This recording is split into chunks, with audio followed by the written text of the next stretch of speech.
ఓం సాయిరాం. బాబా భక్తులందరికీ కూడా నమస్కారం అండి. అందరూ కూడా సుఖంగా, సంతోషంగా, ఎప్పుడూ కూడా ఆనందంగా ఉండాలి అని చెప్పి ఆ బాబాగారి తరపున నేను కూడా మనస్ఫూర్తిగా కోరుకుంటున్నాను.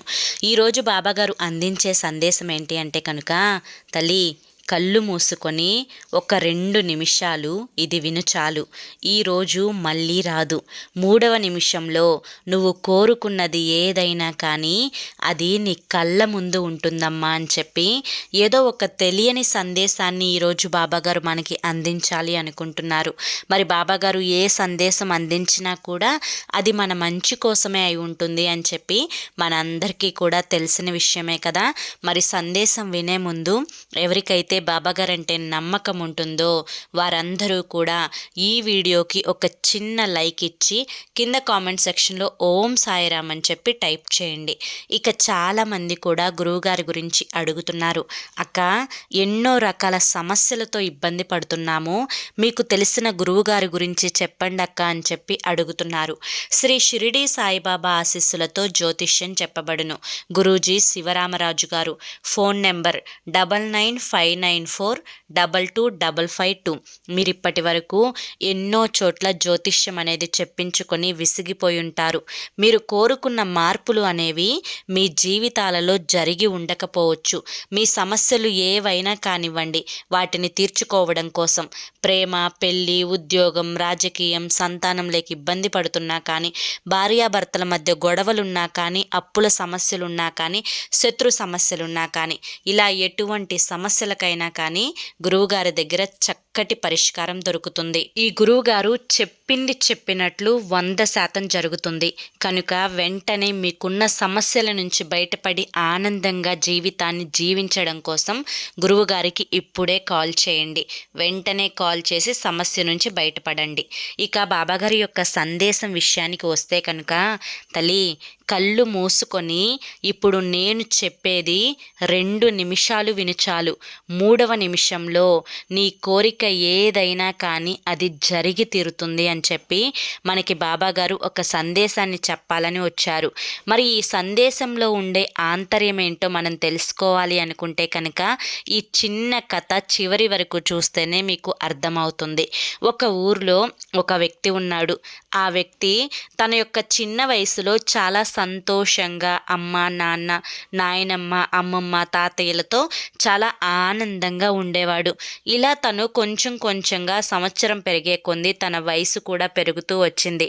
ఇక అతనికి ఒక 18 సంవత్సరాల యవ్వన వయసు వచ్చేసరికి ఒక 2 సంవత్సరాలలోనే తనకి ఇష్టమైన వాళ్ళు అంటే అమ్మ, నాన్న, అమ్మమ్మ, నాయనమ్మ, తాతయ్య వీళ్ళందరూ కూడా ఒక్కొక్కరిగా చనిపోవడం అనేది జరిగింది. అలా చనిపోయిన తర్వాత ఏ మనిషికైనా కానీ చాలా బాధ అనేది ఉంటుంది. వెంటనే దగ్గర నా అని అనుకునే వాళ్ళు దూరం అవ్వడం వల్ల ఆ వ్యక్తి మానసికంగా చాలా దెబ్బతింటాడు. ఇతను కూడా వారి గురించి ఆలోచించి నాకు ఇంకా ఎవ్వరూ లేరు అని చెప్పి ఆ యొక్క విషయాన్ని తను జీర్ణించుకోలేక చాలా అవస్థలు పడ్డాడు. ఇక ఈ బంధుత్వాలు, ప్రేమ ఇవన్నీ కూడా పెట్టుకుంటే నేను జీవితంలో మనశ్శాంతిగా ఉండలేను అని చెప్పి అనుకొని వెంటనే అడవులలోకి వెళ్ళిపోయాడు.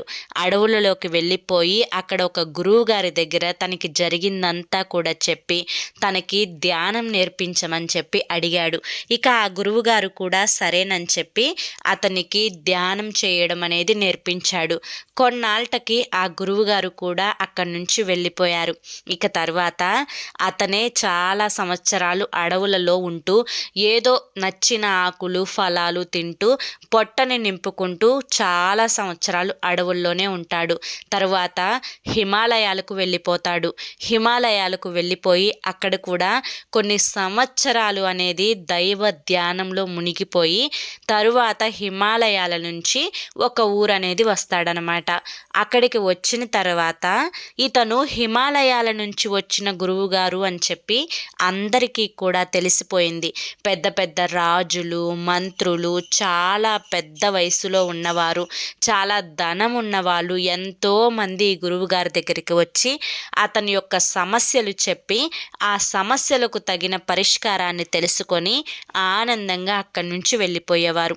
ఇక తర్వాత వారి యొక్క సమస్యలను పరిష్కరించిన తర్వాత ఇతను మళ్ళీ ధ్యానంలోకి వెళ్ళిపోయేవాడు. ఇదంతా కూడా ఆ రాజ్యంలో ఉన్న రాజుకు తెలుస్తుంది. తెలిసి ఆ మహారాజు కూడా ఒకరోజు ఈ వ్యక్తి దగ్గరికి, ఈ గురువుగారి దగ్గరికి వస్తాడనమాట. వచ్చి తనతో రమ్మని చెప్పి అడుగుతాడు. ఏమనంటే, మీరు హిమాలయాల్లో కూడా తపస్సు చేశారు, అంటే మీరు దైవ సమానులు, మీలాంటి వారికి సేవ చేసుకునే అదృష్టపు భాగ్యాన్ని నాకు కలిగించండి అని చెప్పి ఆ యొక్క మహారాజు ఇతన్ని వేడుకుంటాడనమాట.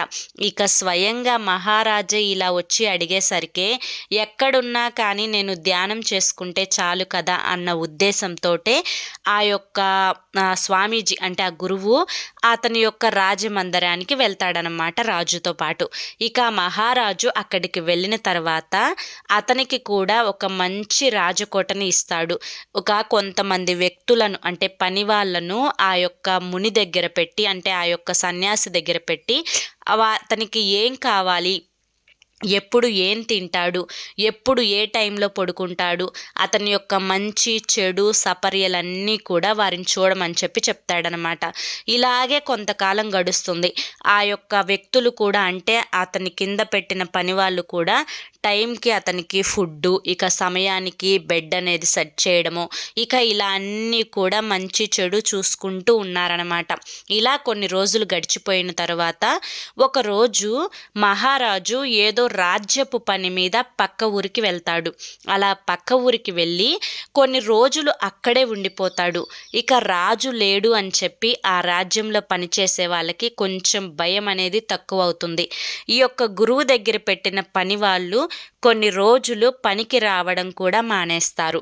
ఇలా పనికి రావడం మానేసిన తర్వాత ఆ గురువుకి జరపాల్సిన పనులన్నీ కూడా ఎక్కడివక్కడ ఆగిపోయాయి. అంటే టైంకి ఫుడ్ పెట్టడము, టైంకి తన యొక్క బెడ్ ఇవన్నీ సెట్ చేయడము, అతనికి కావలసినప్పుడల్లా ఏదన్నా కావాలి అంటే తెచ్చివ్వడము, పండ్లు తెచ్చివ్వడం, పూజకి పూలు తెచ్చివ్వడం, ఇవి ఏవి కూడా చేయడానికి పనివాళ్ళు అనేది కొన్ని రోజులు రాలేదన్నమాట.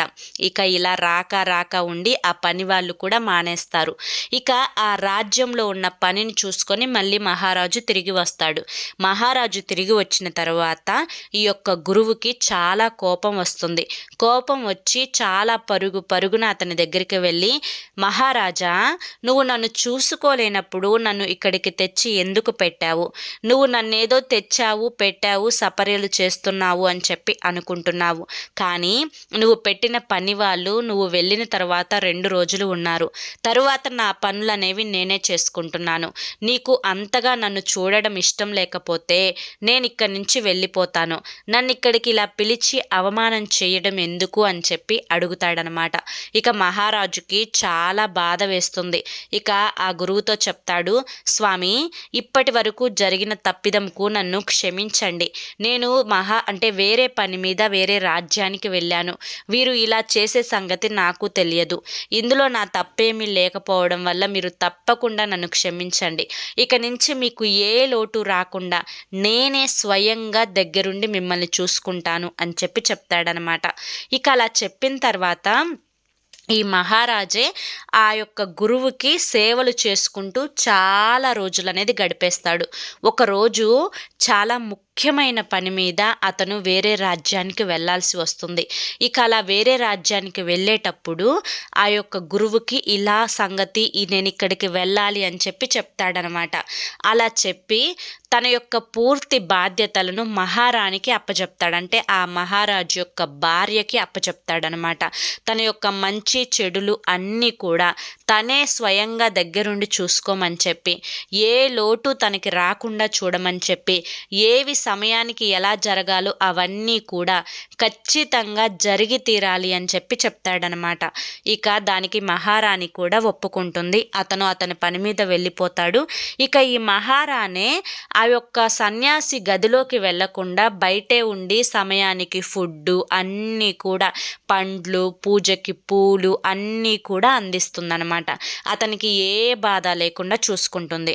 ఒకరోజు మహారాణికి ఒంట్లో బాగోకుండా ఉండడం వల్ల ఆ రోజు తను పని ఏది కూడా చేయలేకపోయింది.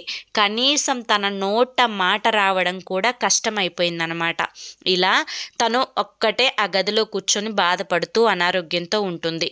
ఇక ఈ యొక్క గురువు ఎవరైతే ఉన్నాడో ఆయనకి సమయానికి ఆకలి వేసిందనమాట. ఆ టైంకి ఆ యొక్క ఫుడ్ అనేది రాకపోయేసరికి చాలా కోపం వస్తుంది. ఎంత కోపం వచ్చి పట్టరాని కోపంతో చాలా ఆవేశంగా ఆ యొక్క రాజమందిరంలోకి అడుగు పెడతాడు. రాజమందిరంలోకి అడుగు పెట్టిన తర్వాత మహారాణి యొక్క సన్యాసి కళ్ళ ముందు కనిపిస్తుంది. ఆవిడ చాలా అందంగా ఉంటుంది, చాలా మంచి రంగుతో ఉంటుంది. అలా ఆ యొక్క మహారాణి అందాన్ని చూసేసరికే ఈ యొక్క సన్యాసికి ఆవిడ మీద కోరిక కలుగుతుంది. ఇక అది ఎలా చెప్పాలో తెలియక ఇక తను ఒక్కడే ఆయన గదిలోకి వెళ్ళిపోయి ఆ మహారాణి అందాన్ని మర్చిపోలేక తన గురించే ఆలోచిస్తూ ఇక తిండి, నిద్ర, ధ్యానం, పూజ అన్నింటినీ కూడా మర్చిపోతాడు. ఇలాగే కొన్ని రోజులు ఆహారం అనేది తీసుకోకుండా ఉంటాడు. ఇక తరువాత 4-5 రోజుల తర్వాత మహారాజు కూడా తిరిగి వస్తాడు. ఇక ఈ యొక్క స్వామి ఎందుకు ఏమీ తినడం లేదు అని చెప్పి అతని దగ్గరికి వెళ్ళి అడుగుతాడు. తినమని బలవంతం చేస్తాడు. ఎన్ని చెప్పినా కూడా ఆ స్వామీజీ తినకుండా నోరు అనేది కట్టుకొని ఆ యొక్క మహారాణి మీద అతని యొక్క దృష్టి పడి ఆవిడను ఎలాగైనా కానీ సొంతం చేసుకోవాలి అనే దుర్మార్గమైన ఆలోచన ఆ సన్యాసి మనసులోకి వస్తుంది. ఇక రోజు రోజుకి తన ఆరోగ్యం అనేది క్షీణించడం మొదలు పెడుతుంది. మహారాజుకి చాలా బాధ వేస్తుంది. ఎక్కడో అడవులలో ఉండే అతన్ని తీసుకొని వచ్చి నేను ఇక్కడ చూసుకుంటాను అని చెప్పి నా దగ్గర పెట్టుకున్నాను అని చెప్పి ఆయన దగ్గరికి బాధతో వెళ్ళి, స్వామి మీరు ఒకవేళ చనిపోయారు అనుకోండి, ఇలాగే బాధపడుతూ ఆ యొక్క పాపం అనేది నాకు తగులుతుంది. కనుక మీ యొక్క కష్టం ఏదైతే ఉందో ఆ కష్టాన్ని నాకు చెప్పండి, అది ఎంతటిదైనా కానీ నేను తప్పకుండా తీరుస్తాను అని చెప్పి మాట ఇస్తాడు. ఇక మహారాజు అలా మాట ఇచ్చిన తరువాత ఆ యొక్క గురువు చెప్తాడనమాట, నేను మహారాణి అందాన్ని చూసి ముగ్ధుడయ్యాను, మహారాణిని ఎలాగైనా కానీ సొంతం చేసుకోవాలి అని చెప్పి నాకు ఆశ కలిగింది, కనుక మహారాణిని నాతో పాటు పంపిస్తావా అని చెప్పి అడుగుతాడనమాట. దానికి మహారాజు సరేనని చెప్పి ఒప్పుకుంటాడు. ఇక జరిగిందంతా కూడా మహారాణికి చెప్తాడనమాట. అప్పుడు మహారాణి మాట ఇస్తుంది. ఏమని అంటే, ఆ యొక్క గురువు ఎవరైతే ఉన్నారో ఆయన చాలా మంచివాడు. అతని యొక్క ఆ నిష్టమైన ధ్యానం ఏదైతే ఉందో అతని యొక్క ధ్యానంలోకి మళ్ళీ అతని యొక్క అంటే తను గురువుగా మారినది అతనికి తెలియపరుస్తాను. నా ఒంటి మీద అంటే నా శరీరం మీద ఎటువంటి మచ్చ లేకుండా నేను పరిశుద్ధంగా ఉండి నేను ఎటువంటి అపవిత్రమైన పనులు చేయకుండా అతన్ని మారుస్తాను అని చెప్పి మహారాజుకి హామీ ఇచ్చి ఆ యొక్క గురువు దగ్గరికి వెళ్తుందనమాట. గురువు దగ్గరికి వెళ్ళిన తర్వాత ఆ గురువు మహారాణిని చూసి చాలా సంతోషపడతాడు. అప్పుడు గురువు ఆ యొక్క తన గదిలోకి ఆవిడ్ని తీసుకుని వెళ్తాడనమాట. తీసుకువెళ్ళిన తర్వాత మహారాణి ఏమంటుందంటే, నీ గది నాకు నచ్చలేదు, నా యొక్క గది చాలా అందంగా ఉండాలి, అసలు ఈ గదిలో నేను ఉండటం అనేది జరగదు అని చెప్పి చెప్తుంది. అప్పుడు ఆ గురువు చాలా స్పీడ్గా నడుచుకుంటూ మహారాజు దగ్గరికి వెళ్ళి, నేను మహారాణి ఉండడానికి ఒక అందమైన భవనాన్ని మాకు ఏర్పాటు చేయండి అని చెప్పి చెప్తాడనమాట. ఇక ఆ యొక్క రాజు కూడా ఒక అందమైన భవనాన్ని వారి కోసం ఏర్పాటు చేస్తాడు. అప్పుడు గురువు మహారాణిని తీసుకొని ఆ భవనానికి వెళ్తాడు. భవనం చాలా బాగుంది గురువుగారు, కాకపోతే అంటే నా యొక్క సౌకర్యాలు తీర్చుకోవడానికి ఈ అందమైన భవనంలో ఒక్క వస్తువు కూడా లేదు కదా, నా కోసం వస్తువులన్నీ సమకూర్చండి అని చెప్పి అడుగుతుందనమాట. దానికి కూడా ఈ యొక్క గురువు ఫాస్ట్గా నడుచుకుంటూ ఆ రాజు దగ్గరికి వెళ్ళి ఆ యొక్క భవనంలోకి మా యొక్క సౌకర్యాలను తీర్చుకోవడానికి అన్ని సామాన్లు మాకు కావాలి అని చెప్పి అడుగుతాడనమాట. మహారాజు వెంటనే వాటన్నింటినీ కూడా సిద్ధపరుస్తాడు. ఇక మహారాణి చక్కగా స్నానం చేసి ఒక అందమైన ఎరుపు రంగు చీరని కట్టుకొని గదిలో కూర్చుని ఉంటుంది. అప్పుడు చాలా సంతోషంగా ఆ యొక్క గురువు కూడా ఆవిడ దగ్గరికి వస్తాడు. అలా దగ్గరికి వచ్చిన తర్వాత ఆ మహారాణి లేచి నుంచొని, మీరు ఎంత గొప్పవారో మా భవనానికి వచ్చే ముందు, అలాంటి మీరు ఇలా ఎలా తయారయ్యారో నాకు అర్థం కావడం లేదు అని చెప్పి అంటుంది. దానికి గురువు తల వంచుకుంటాడు.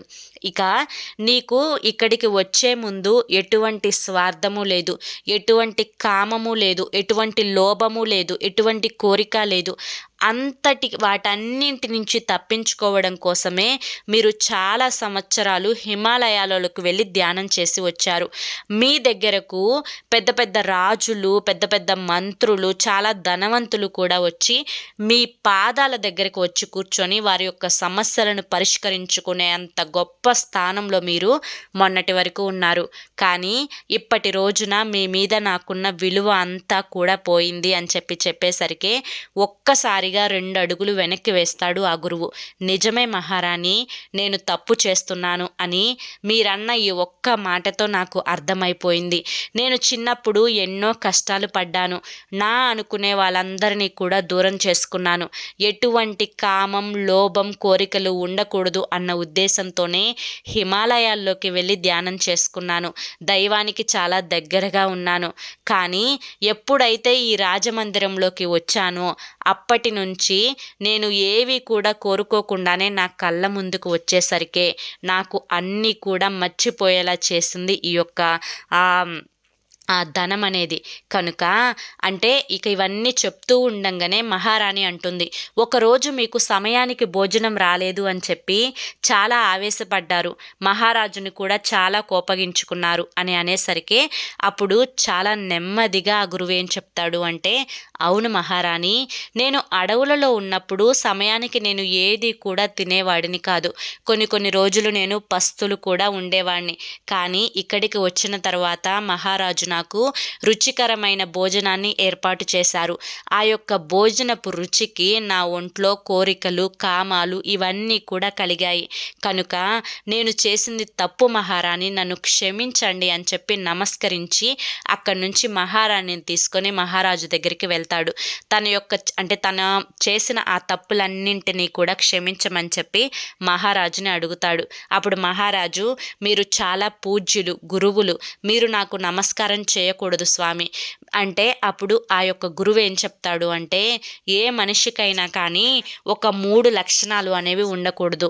ఈ 3 లక్షణాలు ఎవరికైతే వస్తాయో ఆ వ్యక్తి ఖచ్చితంగా అన్ని నాశనాలను పొందుతాడు అని చెప్పి, ఆ 3 ఒకటి కోరికలు, 2వది కామం, 3వది లోభం.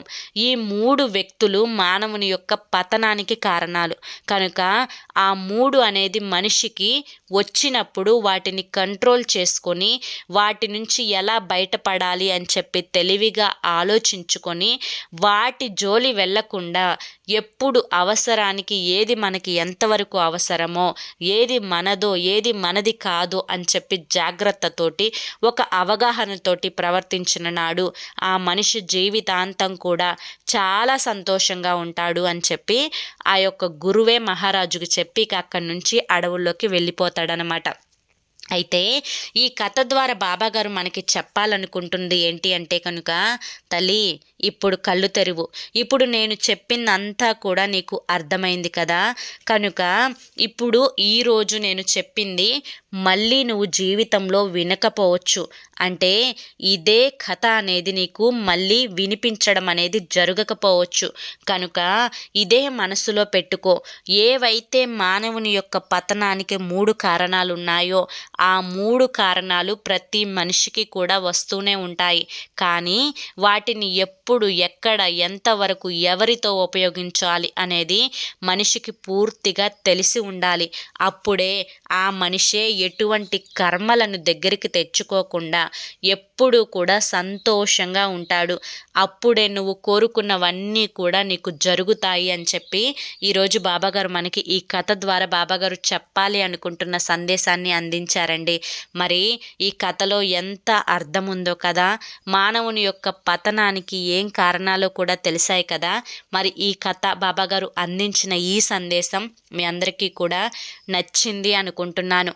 నచ్చింది అనిపిస్తే చూసి వెళ్ళే వాళ్ళు తప్పకుండా ఒక చిన్న లైక్ ఇవ్వడం మాత్రం మర్చిపోవద్దు. కింద కామెంట్ సెక్షన్లో ఓం సాయిరామ్ అని చెప్పి టైప్ చేయడం కూడా మర్చిపోవద్దు. ఇక రేపు మరొక మంచి సందేశంతో తప్పకుండా కలుసుకుందాం. అంతవరకు కూడా బాబా ఆశీస్సులు అనేవి మీపై ఉండాలి అని చెప్పి మనస్ఫూర్తిగా కోరుకుంటూ సర్వే జన సుఖినో భవంతు. ఓం సాయిరామ్.